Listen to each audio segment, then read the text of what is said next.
Good morning third year. आज हम dilute solution के में तीसरी जो कॉलिगेटिव प्रॉपर्टी है एलिवेशन इन बॉइलिंग पॉइंट के एक्सपेरिमेंटल डिटर्मिनेशन को पढ़ेंगे। अब तक दो कॉलिगेटिव प्रॉपर्टी कंप्लीट हो चुकी है। पहली कॉलिगेटिव प्रॉपर्टी जो कि ऑस्मोटिक प्रेशर थी, उसमें तीन मेथड थे ऑस्मोटिक प्रेशर निकालने के। पहला था फेफर्स मेथड, दूसरा मोर्स एंड फ्रेजर मेथड और तीसरा बर्कले हार्टले मेथड। दूसरी जो कॉलिगेटिव प्रॉपर्टी थी वो थी लोअरिंग ऑफ वेपर प्रेशर। इसमें दो मेथड थे, पहला स्टैटिक मेथड या इसका नाम था डिफरेंशियल मैनोमेट्रिक विधि या भेददर्शी विधि, और दूसरा डायनेमिक मेथड जिसका नाम जो था ऑसवाल्ड वॉकर मेथड।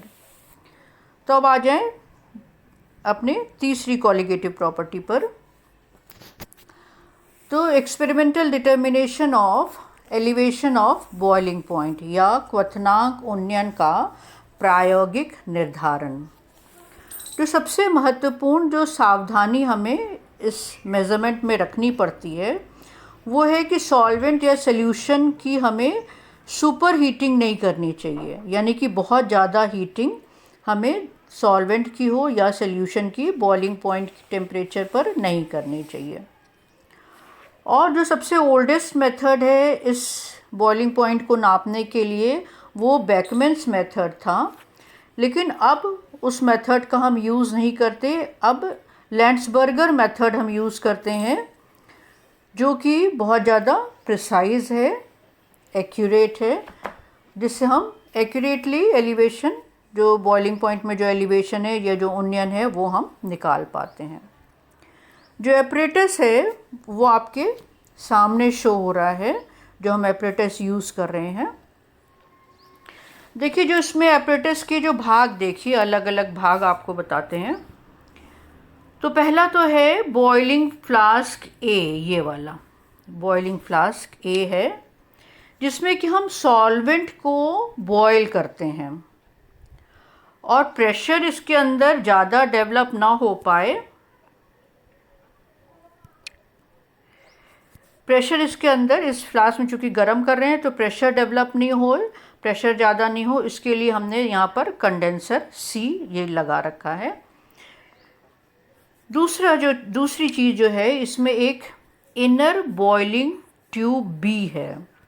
देखिए ये वाली जो ट्यूब है ये है इनर बॉइलिंग ट्यूब बी है जो कि ग्रेजुएटेड है। ये देखिए, इसमें अगर आप ध्यान से देखें तो ये मार्क बना हुआ है और इसी ट्यूब में एक थर्मामीटर लगा है। ये थर्मामीटर देखिए, ये वाला थर्मामीटर है जिसका कि नाम है बेकमैन्स थर्मामीटर। इसकी ये खासियत है कि हम इससे 0.01 डिग्री सेंटीग्रेड तक नाप सकते हैं। और इसी ट्यूब में, इसी बॉइलिंग ट्यूब जो ग्रेजुएटेड ट्यूब बी है, इसमें एक मुड़ी हुई नली देखिए डी है। ये देखिए, ये जो यहाँ से आ रही है फ्लास्क के, ये डी नली है। इस नली का जो नीचे वाला हिस्सा आप देख रहे हैं ये एक बल्ब के आकार का है, गोल देखिए आप, गोल आकार का, बल्ब के आकार का है। और इसके अंदर छोटे छोटे होल्स हैं, छोटे छोटे छिद्र हैं। इसी होल्स के द्वारा वाष्प का, कौन सी वाष्प का, जो इधर से देखिए आप आ रहे हैं, यहाँ जो गर्म कर रहे हैं तो सॉल्वेंट की वेपर इधर से अंदर आ रही है, तो इसी वाष्प का इस विलयन के अंदर, जो इसके अंदर विलयन है या सॉल्वेंट जो भी है, उसमें समान रूप से डिस्ट्रीब्यूशन होता है। कौन सी वाष्प का, जो सॉल्वेंट की वाष्प है जो गर्म होकर यहाँ से आ रही है और इस होल्स में से निकल करके इस अंदर के कंटेनर में जो लिक्विड है उसमें उसको वो गर्म कर रही है। तो ये वाष्प पूरी इस अंदर के लिक्विड में पूरी अच्छी तरह से डिस्ट्रीब्यूटेड हो जाती है, जिसके के द्वारा हम अंदर के कंटेंट को गर्म करते हैं। तो दो चीज़ें हो गई, एक तो ये हो गई आपके क्वथनांक फ्लास्क या बॉइलिंग फ्लास्क ए, दूसरा ये ग्रेजुएटेड ट्यूब बी हो गई। इस बी ट्यूब के अंदर एक ये डी वाली नली है जिसका कि वो बल्ब लाइक आगे एक जो टिप है वो एक बल्ब लाइक है, इसको हम रोज़ हेड कहते हैं, और ये एक बेकमैन्स थर्मामीटर लगा है। अब तीसरा पार्ट ये है कि इस बॉइलिंग ट्यूब बी को एक घेरे हुए, ये देखिए ये एक आउटर जैकेट है। इसमें जो बॉइलिंग ट्यूब है उसमें एक छिद्र एच है, देखिए ये दोनों तरफ एच है, जिसमें से जो वाष्प है, जो इसके अंदर वाष्प है जो कि कंडेंस नहीं हो पाती, वो वाष्प इस पे से निकलकर इस जैकेट के अंदर आ जाती है और यहाँ से वो कंडेंसर में चली जाती है। तो जो कंडेंस नहीं हो पाती, यानी कि जो अनकंडेंस जो वेपर है, वो एच होल के थ्रू इस जैकेट में आती है और इस जैकेट से वो बाहर निकल जाती है। तो देखिए ये इस एपरेटस के पार्ट हैं। और इस मेथड में जो सॉल्वेंट और सॉल्यूशन की जो हीटिंग है वो किसके द्वारा हो रही है? हॉट वेपर्स के द्वारा हो रही है। और हॉट वेपर्स किसका है? प्योर सॉल्वेंट का। ये यहाँ से ये सॉल्वेंट वेपर है जो कि गर्म है, और ये heating takes place because of the hot vapours on passing through the solvent और solution condense and lose their latent heat. क्या होता है कि इस विधि में विलयन को उबलते हुए विलायक की वाष्प के द्वारा गर्म किया जाता है, जो ठंडी होकर विलयन को गुप्त ऊष्मा देती है, लेटेंट हीट देती है, जिससे कि विलयन उबलने लगता है।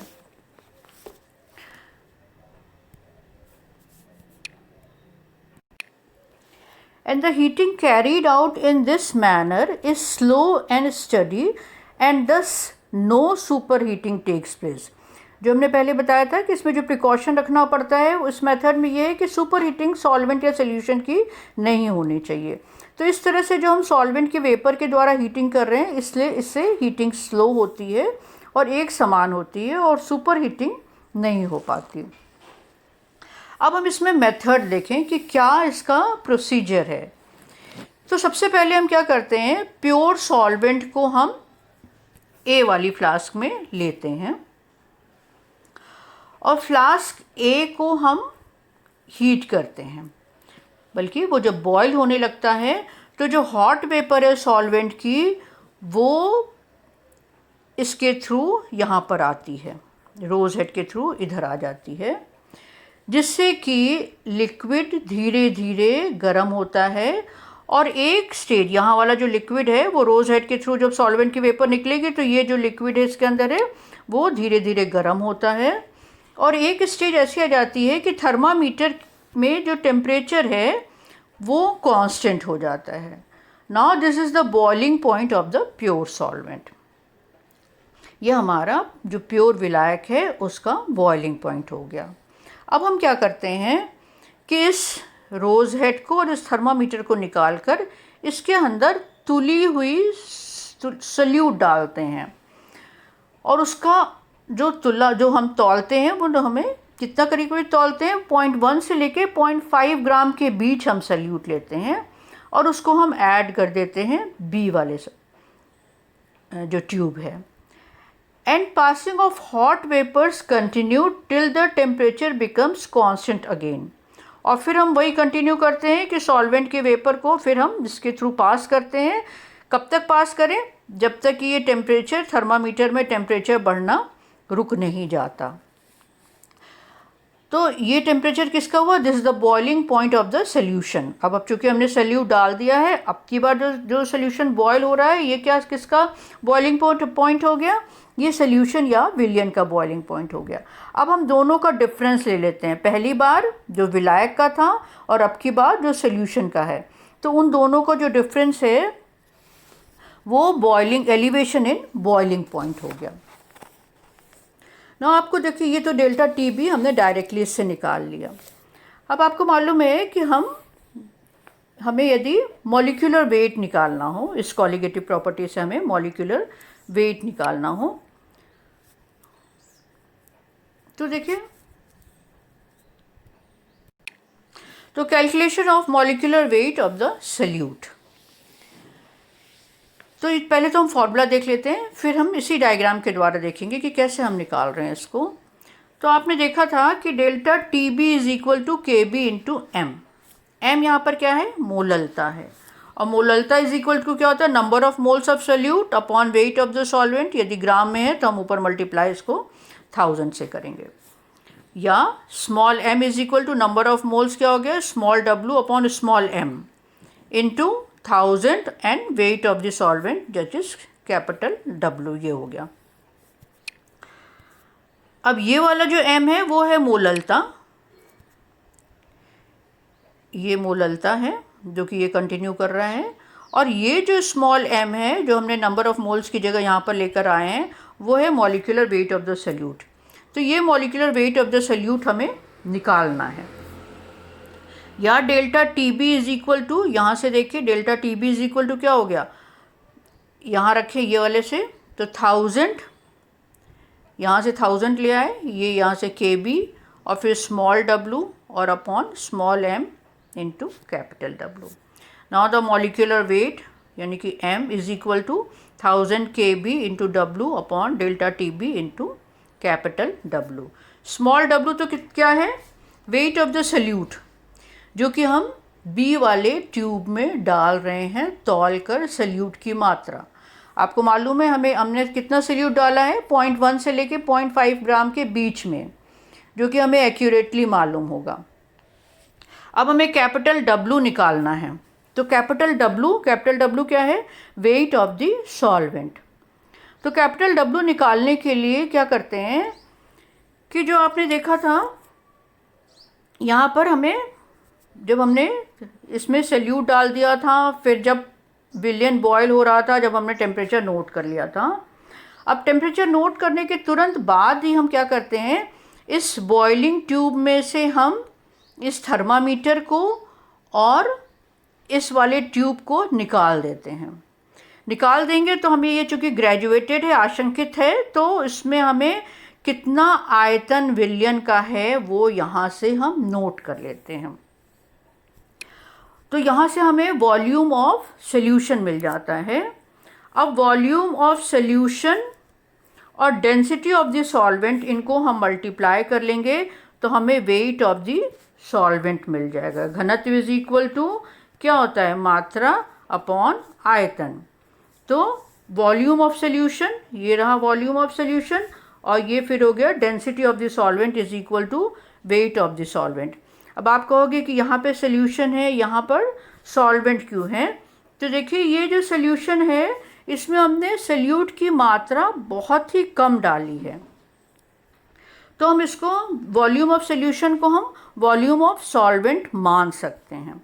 तो इन दोनों को मल्टीप्लाई करेंगे तो हमें कैपिटल W मालूम हो जाएगा। कैपिटल W इस फॉर्मूले में रख ले, स्मॉल w हमें मालूम है, KB कांस्टेंट है, सॉल्वेंट के लिए डेल्टा TB आपने निकाल लिया है, तो हम molecular weight of the solute को निकाल सकते हैं। तो ये तो हो गई आपकी तीसरी कॉलिगेटिव प्रॉपर्टी कंप्लीट। आपने पहले थर्मोडायनेमिक डेरिवेशन देखा था डेल्टा TB, फिर आपने experimental determination of elevation of boiling point देख लिया। अब नेक्स्ट सेशन में आप देखेंगे आपकी जो चौथी कॉलिगेटिव प्रॉपर्टी रह गई है उसके बारे में डिस्कशन करेंगे।